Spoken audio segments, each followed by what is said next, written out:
విశాఖ జిల్లా గాజువాకలో దారి దోపిడీకి పాల్పడిన ఇద్దరు నిందితులను క్రైమ్ పోలీసులు పట్టుకున్నారు. ఒరిస్సాకు చెందిన శాంత అనే లారీ డ్రైవర్పై దాడి చేసి నగదును దోచుకొని పారిపోయారు.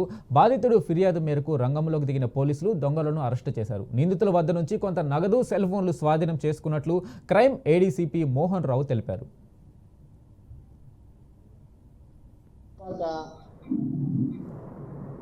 పోలీస్ స్టేషన్ ఏరియాలో కాన్ఫరెన్స్ హాల్లో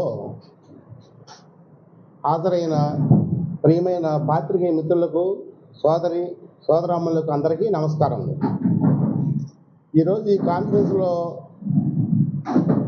మీటింగ్ పెట్టామంటే దీనికి చాలా ప్రాముఖ్యత ఉంది. ఎందుకంటే గాజువాకలో ఇద్దరు దోపిడీ దొంగలని అరెస్ట్ చేయడం జరిగింది. దానికి సంబంధించిన వివరాలు మీకు ముందుగా తెలియపరుస్తున్నాం. ఈరోజు కంప్లైంట్దారు 10/3/25 తేదీన ఉదయం 6 గంటలకు ఫిర్యాదుదారు సమంత్ శాంత ఒరిస్సా రాష్ట్రానికి సంబంధించిన లారీ డ్రైవర్ గారు పోలీస్ స్టేషన్కి వచ్చి అతను లారీ